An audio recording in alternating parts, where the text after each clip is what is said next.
hate to speak, and tired of chasing people down. And this video is for you because we're going to talk about how to get people to actually come find you.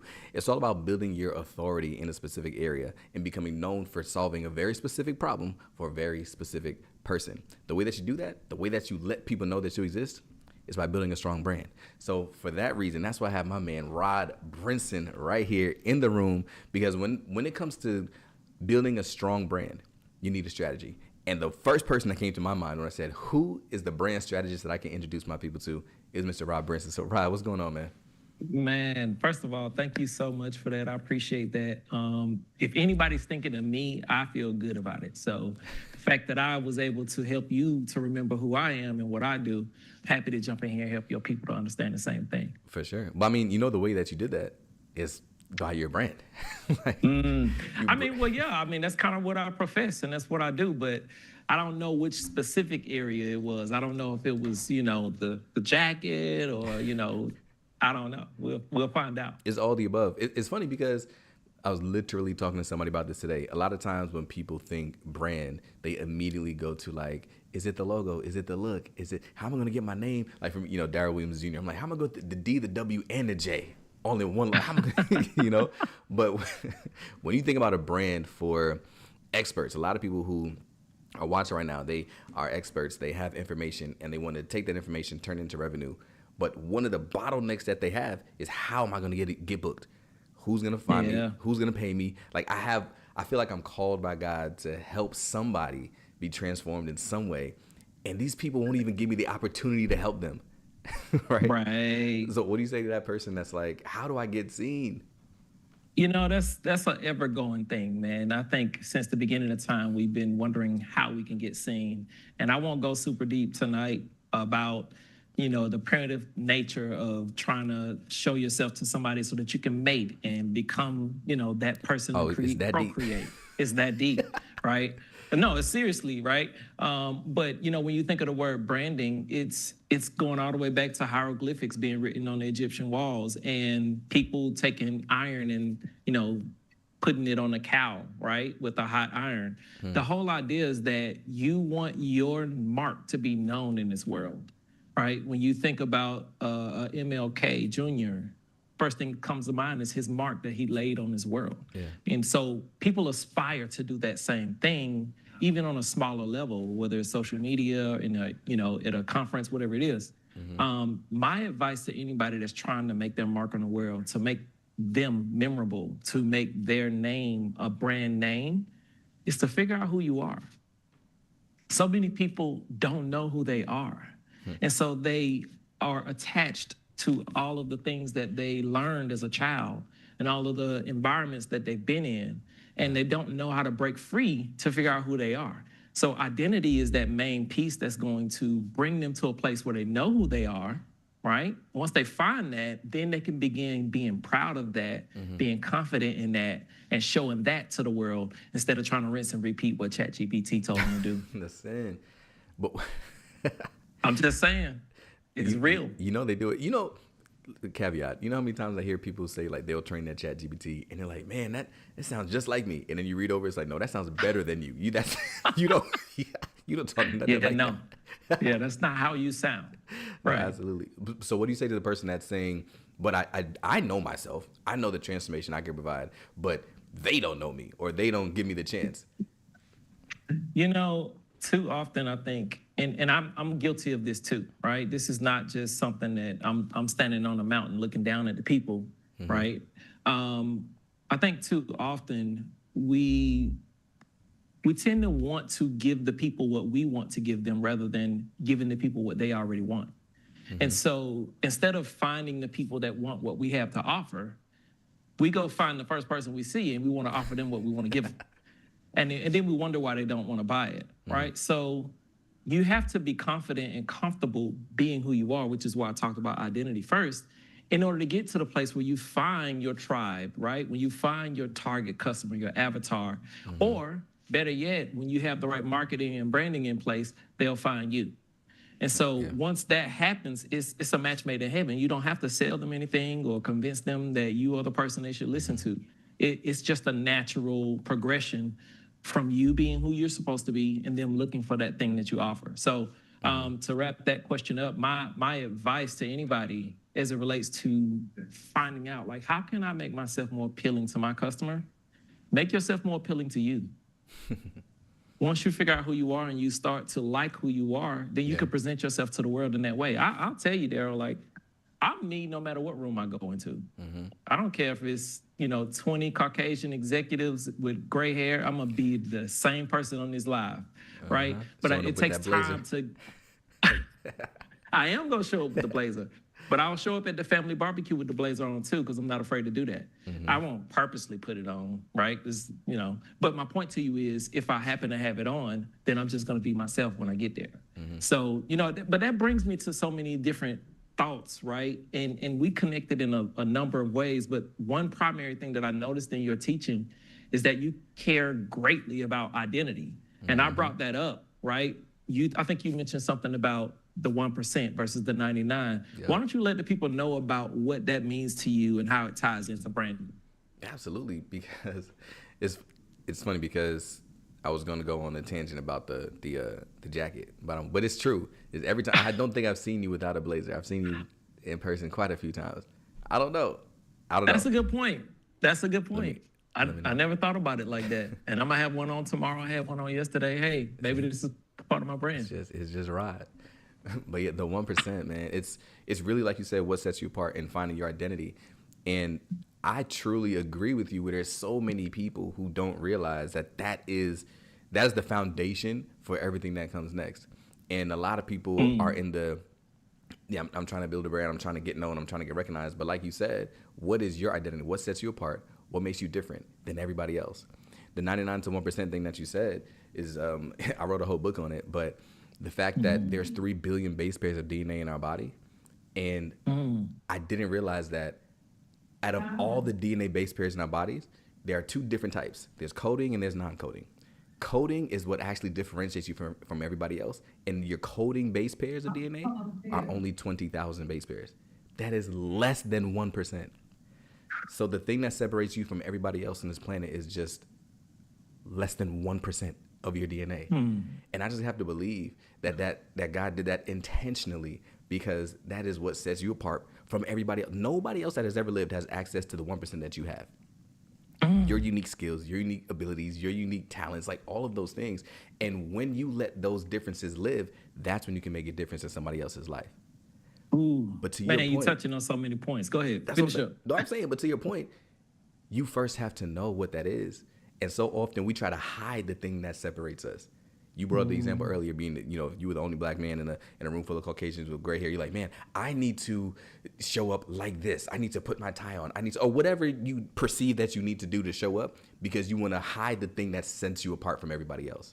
When in actuality, when you highlight the thing that sets you apart from everybody else, that's how you stand out, and that's how you help the people that you were called to help. Hide and highlight. Ooh. All right, let's go back to a word that you use. You use the word unique.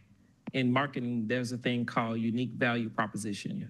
And I'll give you a very basic high-level view of what that looks like, because it ties into exactly what you're saying with that 1% that God was intentional about.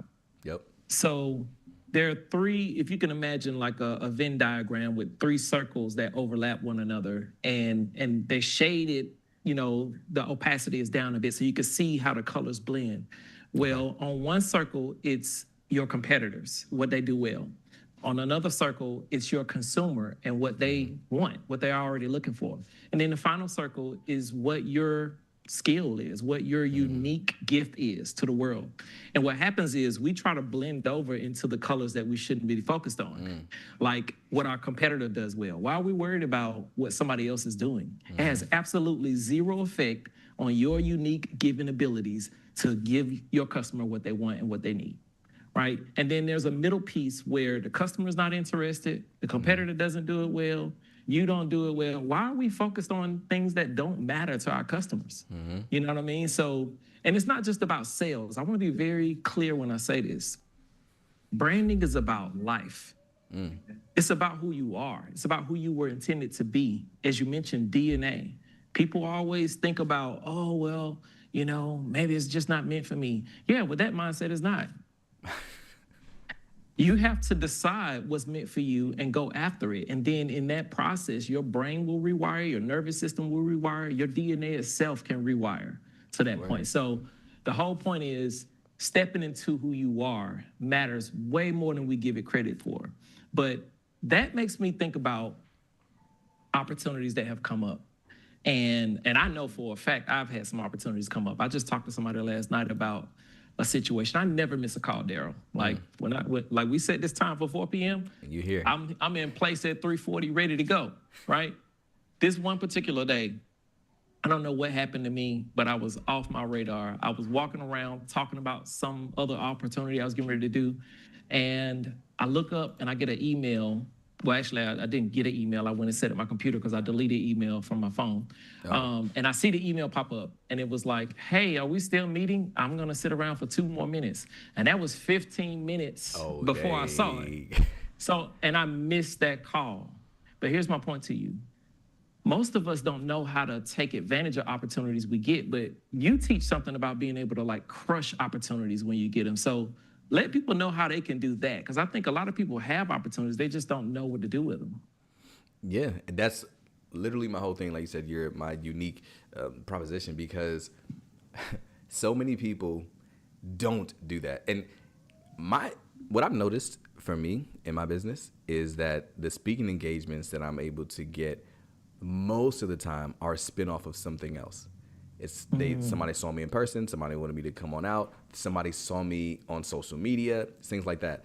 I personally, I can only speak for Daryl Williams Jr., can't speak for everybody else in the world, right? I personally have not done so well with cold calling and cold emailing. I've tried it. I've purchased lists. I've purchased numbers. I've had VAs calling. Like, I've tried. My conversions are so low. Maybe I have to work on copy. I don't know, whatever. But I can post a video. I can show up on a stage. I can, you know what I'm saying? Like, I can do that. And when I crush it with the opportunities I have, that's what leads to rebookings and referrals. So for me, I've seen so many different programs and things like that where people help you with the strategy, but they don't help you with the skill. It's like, here's how you get booked. Here's how you generate leads. Here's how you sell on the call. Here's how you do all those things. And then somebody is still sitting frustrated, wondering like, man, I'm getting people on the webinar, but they're not buying. I'm getting people like to look at my stuff, but they're not booking me. Maybe because they've experienced you and they've had enough. Sorry. I wasn't supposed to say that out loud. But like, maybe that's real. But maybe they was like, okay, I'm good. Like, I don't need any more of what you're promoting, because you're not crushing it with the opportunities that you have.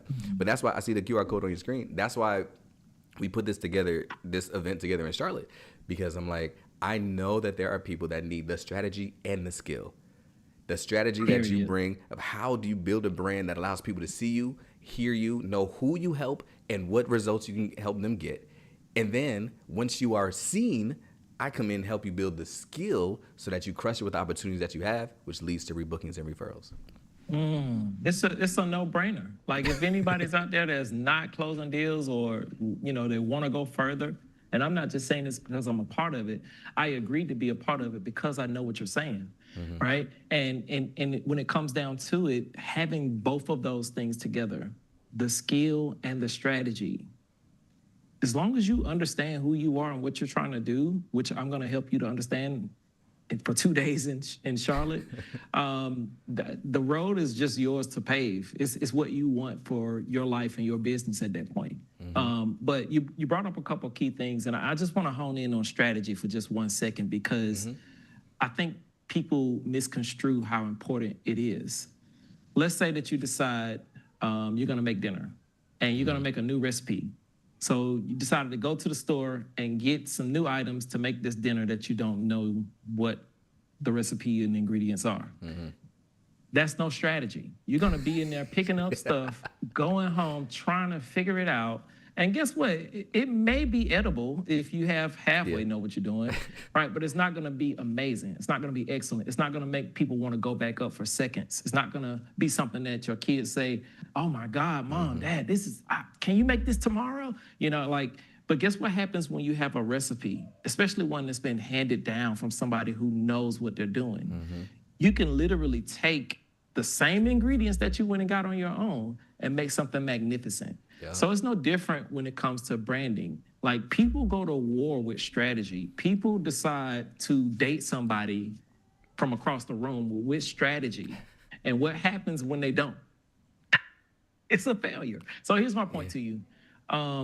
I think it's important to have a skill. A lot of people have skill sets, but Jordan didn't win his championships until he had strategy in place, and they call it the triangle offense, right? And so it's no different from any other walk in life. If you want growth, if you want to advance yourself, if you want to monetize what you're doing, you literally have to strategize on that thing.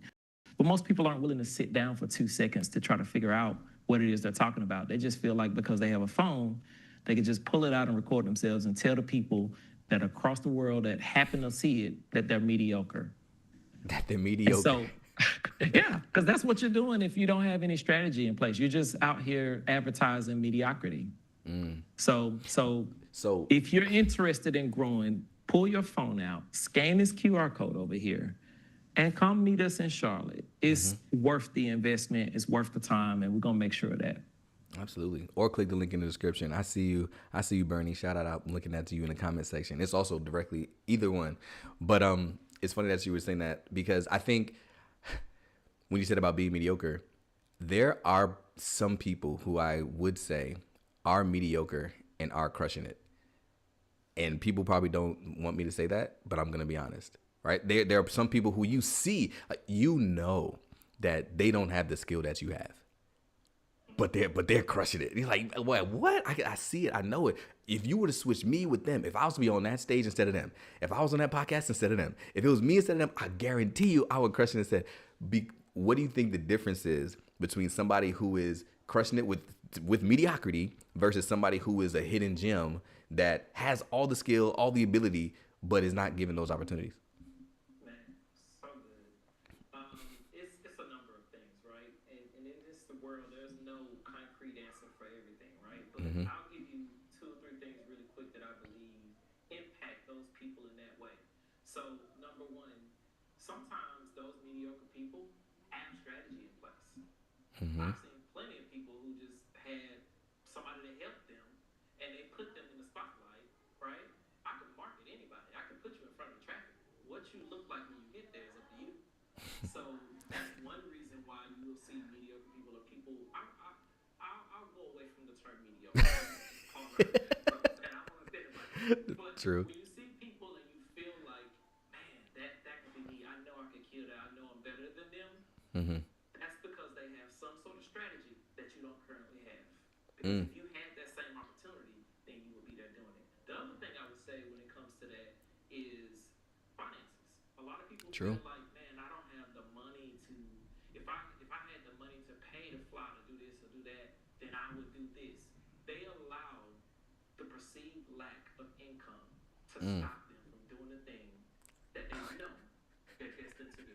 Can you, Now, can you say go ahead. perceived lack? Can you just expound on perceived lack a little bit? Perceived lack. Let me tell you something, man.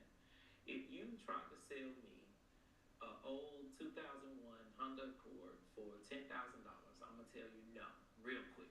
Number one, I don't need a car. Number two, I'm definitely not gonna pay you $10,000 for it.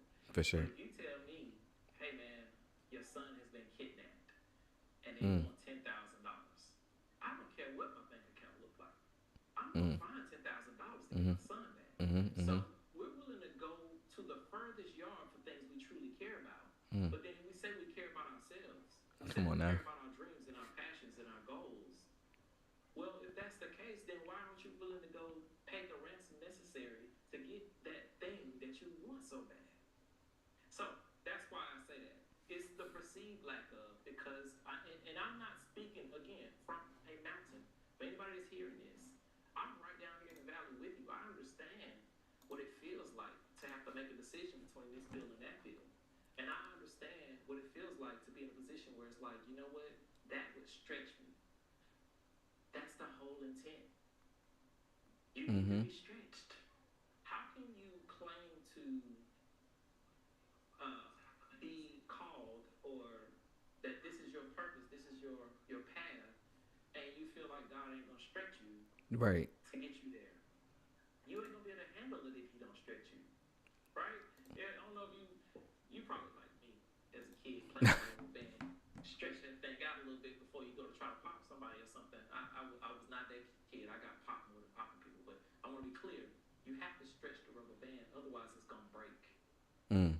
And God doesn't want to break you with your dream and your destiny. He doesn't want to break you with the skill that he gave you.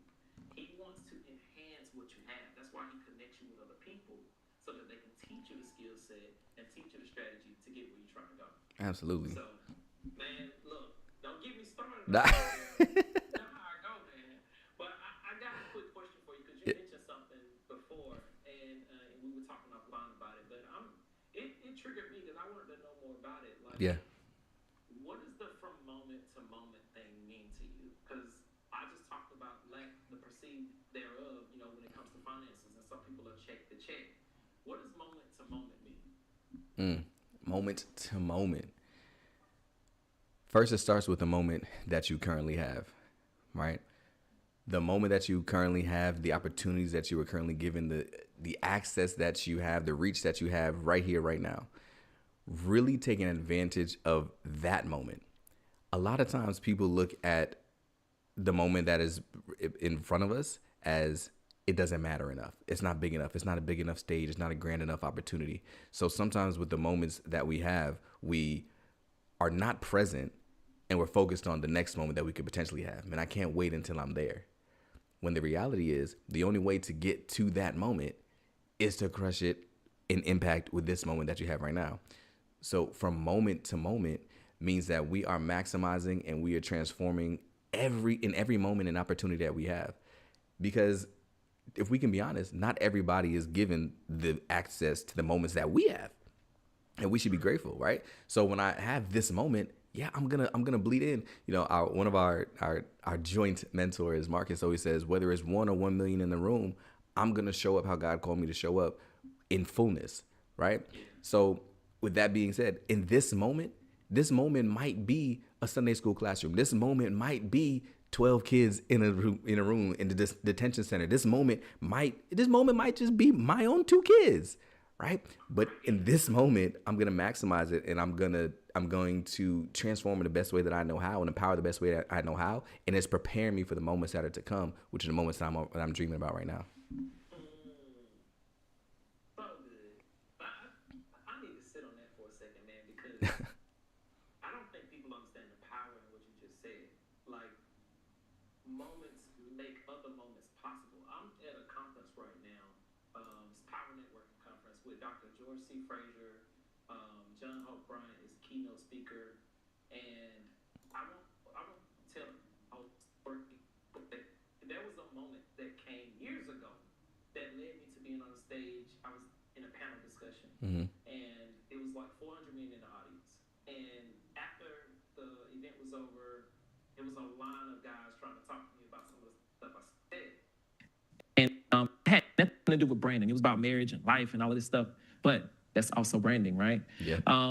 And one of the guys that came up, goes by the name of Delano A. Johnson. He is basically second in command to George C. Frazier for this conference. And the first thing he said was, man, I love what you said.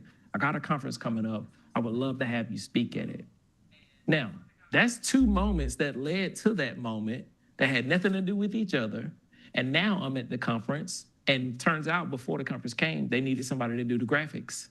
Of course, I know how to do graphics, so that turned into that thing. And so now when I'm walking around and I'm talking to people and I say, hey, I did the graphics, it's, and that's leading to other moments. So something as simple as one conversation with one person could lead you to your purpose, could lead you to a whole different lane that you're not even on. And honestly, Daryl, that's how we got connected. I was just about to say that. Go ahead, you tell it. It was a conversation, you know what I mean? I think it started with the identity piece, but we were in the same room for 2 days, and before you know it, and it was with our boy Marcus Y. Rozier, shout out to him. We were in the same room, and whenever we would have a break, we just ended up around each other having conversations about life, and we just exchanged information, stayed in contact, and here we are, about to do a 2-day experience for some very lucky people, right? I'm not even gonna I'm hoping to come as early as possible because yeah, I'm looking to bless some people in this room, man. It's gonna be amazing. No, But what were you gonna say about us connecting? I was gonna say that was it. Like taking advantage of the moment. Like if you don't know what conversations lead to what opportunities and partnerships and things like that, and there was no gain from no sought after game. I was not trying to say, let me talk to Rod because someday I want to do a 2-day event with him that is going to, really empower people in Charlotte. Like that was not what I was saying. I was just living in the moment, just connecting, and we were able to do that and look at kind of what it's led to. So that's what I was going to say about the way that we met. Yeah, no, it's real. And I love the fact that you were open to the idea and just connecting. And beneath that, we found each other's brand, right? We were not necessarily out here just doing whatever. We were out here blessing people with the skills, the strategy, and the concepts that they need to do the thing that they do best. Because that's really what it's all about at the end of the day. Like if you're not doing something for other people and you're only focused on getting money, you're going to come up short. You might get some money, but it's not going to be money in perpetualness. There's going to be a cutoff at some point because you're focused on yourself. So, and that's kind of what I was saying. Shout out to Nicole. I see you just joined as well. But like, that's what I was saying when I was saying there's some people who are apparently crushing it and you're saying they don't even have the skill that I have. And you're saying they might have the strategy. Two things I'll say about that is one, they might be, to your point, they might be crushing it right now. That doesn't necessarily mean that there's this long-term sustainability because we understand what could happen in an instant. If once people realize that, man, I bit into this apple and it was brown on the inside. It's like, man, I might try another apple. If it's brown on the inside again, I'm not shopping there anymore. I'm just not. Yeah. So if you can have all the strategy and you may apparently on the surface be crushing it, right? But then once people experience you and realize, man, this is not really leading to the transformation that I thought, then people are not really going to stick around. And also, that is not a sustainable business model for people who are experts. I like to call them expertpreneurs, right? Experts are people who have information and they are monetizing off of that information, right? There's 4 things you can sell as an entrepreneur: products, services, SaaS, or information. SaaS is software as a service. If you're selling products, services, or SaaS, people don't need to understand the thing in order for you to sell it. As a matter of fact, sometimes they buy it because they don't understand, right? But if you're selling the 4th thing, information, you're an expert that is selling your information. If people don't understand what you're selling, if you are a brand strategist trying to help people with their brand strategy, but they don't understand what you are trying to get them to do, they won't experience the transformation. And what they're going to do is say, this guy doesn't know what he's talking about, or that's not it, or you see what I'm saying? I don't need that. Or I don't need that. Yeah, a lot of people don't. They miss out on the transformation because they feel like they don't need it.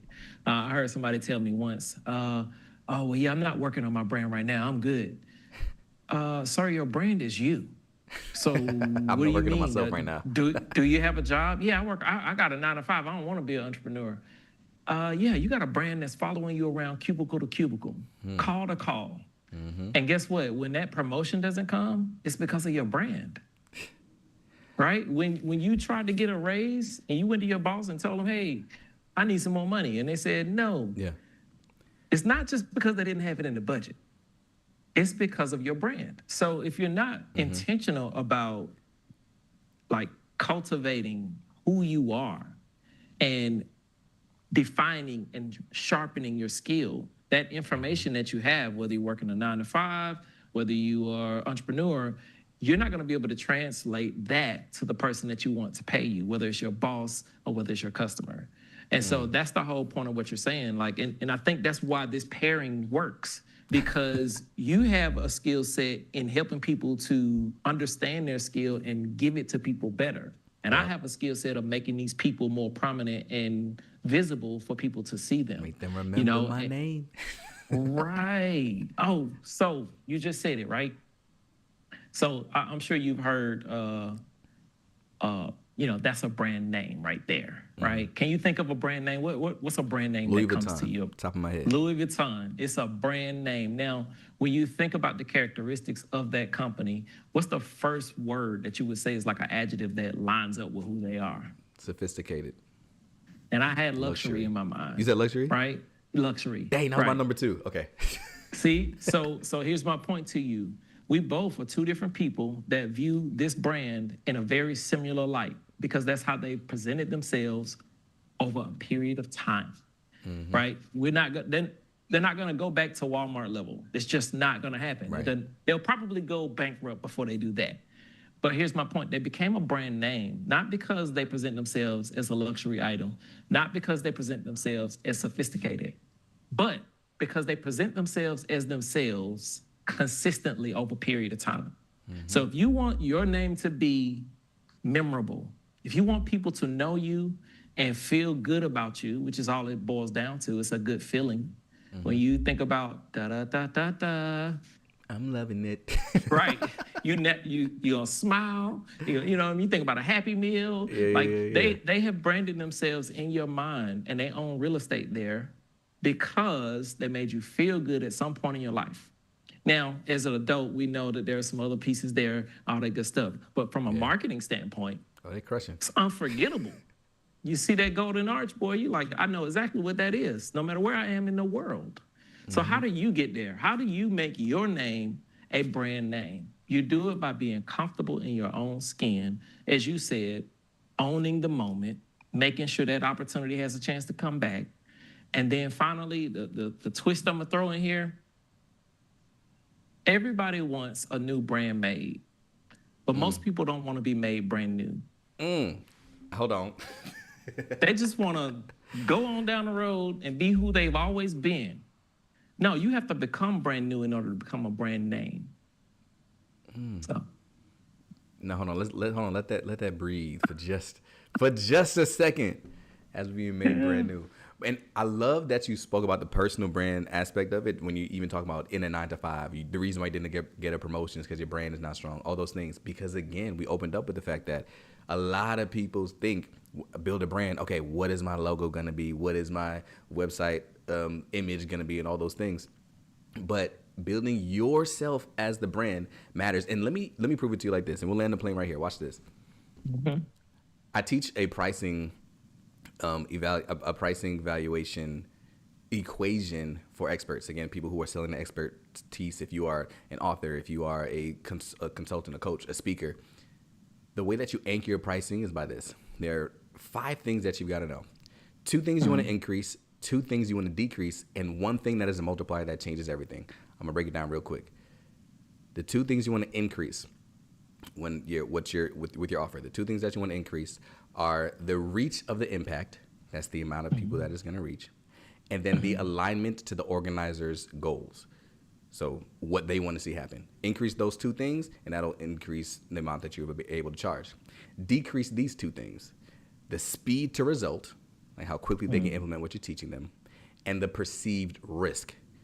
How do I know that this is going to work? You increase those 2 things, you decrease these 2 things, and you'll be good. Once you multiply it by this factor, and this is the game changer for everything, the multiplying factor is your authority, which is built with your brand. Because, I used to be a math teacher. When I say the multiplying factor, if you multiply by 0, what happens, Rod? you got 0. If you don't have the brand presence, you don't have the authority on this topic. If you say, I'm going to go help these C-suite executives learn how to retain their clientele, but you don't have brand authority in that area, they're not paying you to come talk to them about it. But when you have built your reputation and built your brand, and this is what I do, that is the multiplying factor that can scale how much you're able to charge, right? So it goes beyond impact. And it goes also now into your income once you have a strong, solid brand. That's what it's all built on. It's so interesting you use those 2 words, impact and income, because I'm literally teaching a workshop at this conference tomorrow morning called Brand Congruence. And then my subtitle is aligning your identity, your impact, and your income. Ooh, are you bringing it to Charlotte? You gonna talk about it? Yeah, we're going to talk about it for sure. No, look, especially in that first day where we all get to mingle and hang out and get to know each other. Like, that's the time to really connect with the people. So I appreciate you doing a 2-day because it gives people an opportunity to make that work out. It's not just sitting in class and write notes all day. No, we're bonding and connecting and helping you towards your future, right? This is not just a situation where it's like, hey, pay us some money. And no. Pay yourself the opportunity to grow and become the person that you've always wanted to be. To your point, man, you mentioned the word authority. Like, I get a question that's similar all the time. Like, how do you become the go-to authority? Real quick story, and this is, I think there's 2 things that everybody listening to this call, whether it's live or replay, needs to really consider. So if you haven't heard anything else, lean in, okay? When I was 23, got a job in corporate, working in banking, man. And I didn't think I was gonna get this job because I was not qualified. It was clear that my resume didn't line up, but I applied anyway. I get in the office. It's like one of those shows. It's like 20 people in the lobby, everybody's suit and tie waiting. I go in the room and I'll never forget one of my guys, man, Tony Walker. Shout out to him if he ever hears this. He told me, he said, Rod, when you finish this interview, you need to ask this one question, and I promise you, you'll get the job. And I'm like, yeah, okay. I said, what's the question? He said, ask this question, and I'll tell you what the question is in a second. Okay. So I'm doing this interview. It's a panel discussion. This is my first time doing a panel interview. It's 5 people sitting across from me, and I'm sweating bullets, you know what I mean? But it's my birthday, and I'm feeling pretty good. The hiring manager's in there. So one of the first things I did was try to, get rid of the nervousness. I said, today's my birthday. The hiring manager comes out and says, oh, my husband's birthday is today. All the weight drops. I'm like, cool. We get through the interview, and now it's my chance to ask this question.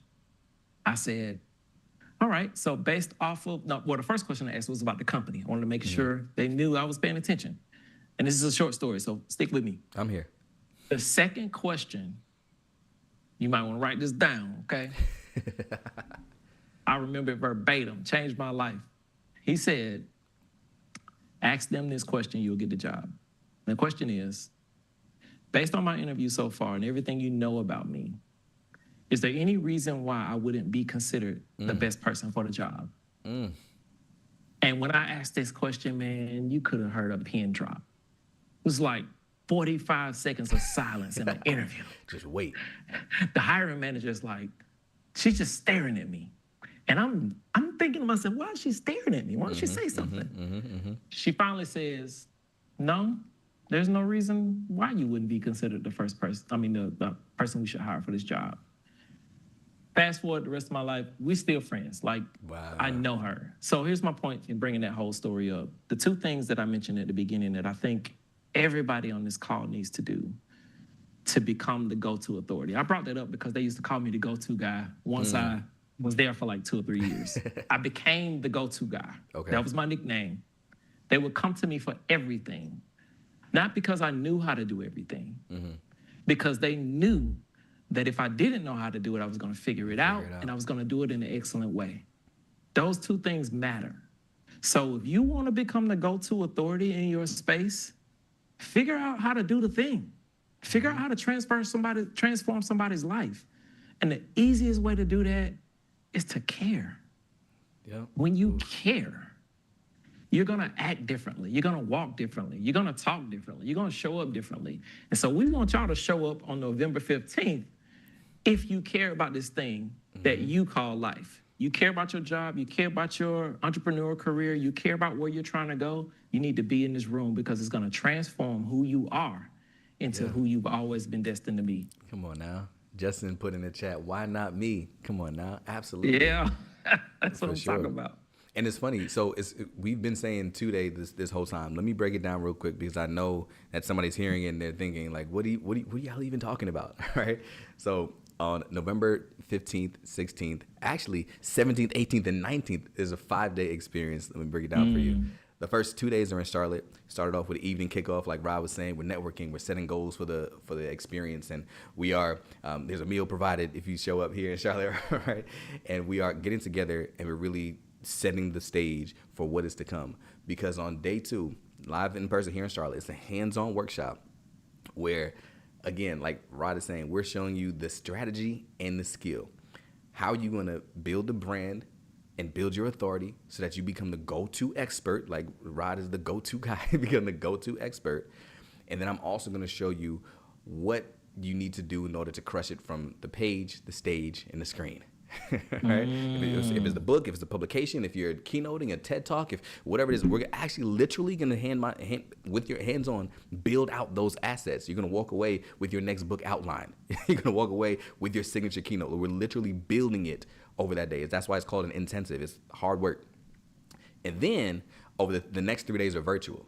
Right? It's virtual, where I'm showing you how to implement those and put those things into practice over 3 days. By the time this accelerator is over, not only are you going to know exactly what to say, but you're going to know how to get opportunities, how to be seen as the go-to authority, and you're going to know how to crush it so that it leads to rebookings and referrals. That's all happening in the 5-day experience. So cool. If you're up for traveling, come over to Charlotte. Or if you're right here in Charlotte, come over to Charlotte. But if you say, traveling is not for me right now, that's absolutely okay. You can still just do the 3-day virtual. And I just told you exactly what would happen there. But either way, it's the same link in the description. Whether you do the full 5 days and see us here in person, come meet me and Rod. Or if you just do the 3-day and we're there that Monday, Tuesday, and Wednesday virtually. Can I say something real quick about travel? Yeah. So I'm a full-time entrepreneur. When I first became a full-time entrepreneur, I was cost saving and, tight with everything. And I wanted to go to this conference, and I was really debating. I'm like, man, I got the money, but I don't know if I need to spend it. I got this going on, that going on. I was on edge, and I called a trusted friend. I advise you guys to do that. Somebody with some sense, somebody that has experienced life a little bit. I called him and I said, man, think about doing this. I'm not really sure if I should go. I don't know. What do you think? Should I just do the virtual? Should I just go? What do you think? And he said, you need to be in the room. He said, you might hear something that'll change your life. And I'm not making this up. 3-day conference. First day is 9 to 5 each day. At lunchtime on the first day, not only did I have my money's worth, but I heard something that changed my life forever. I met people that I'm still connected to, still doing business with. And if I could go back, I would have spent every dime I had on the VIP to make sure I was in all the rooms. I did the cheap version. I was like, let me just get in the back. Right. But I was in the room. And so I urge you guys, if you're on the edge of your seats and you're just not sure, take a moment, take a day off of work, come to Charlotte, come visit us, right? If you can't make it, as Daryl said, that's perfectly fine. Do the virtual piece, but don't be afraid to do it just because you have limited perception around how much money you have. You need to focus on what you want out of the situation rather than what you feel like you don't have. Yeah. All right, and it might change your life. I'm gonna be there to make sure of it. It will. Man, Rod. I mean, that's how we met, right? Showing up in the room and meeting each other. So I really appreciate it. Everything you said was fire. And I can't imagine what it's going to be like when you are, like you said, they're in the room, they're in Charlotte, more hands-on, to get the opportunity to ask you questions and things like that. So I'm excited. Oh, no, this is live. Imagine something I've been preparing for the last 2 years coming to the table with for a whole hour. Oh, yeah, it's a wrap. And I know yours is the same. I've heard you speak. I've seen you on stages, so I know you're getting ready to help these people out. So I can't wait to do it with you. I've been sitting here packaging my thoughts, like how I'm going to tell them, like how you saw my story arc framework, my story first arc framework when the last time we were in person, where you start the keynote with a story and then you go to your points and then you come back and end with that same story. I'm teaching like all those different tactics and strategies to crush it with the opportunities you have. So I'm excited, man. Look, when I'm not talking, I'm going to be taking notes. I'm going to be sitting in the back like, what did he say? I see it. Yeah, I see it. I love it. I love it. Well, shout out to y'all. Thanks for being here. And again, link is in the description below. QR code is on the screen. Rod, appreciate your time, my brother. Yeah, for sure, man. Thanks for having me. I'm looking forward to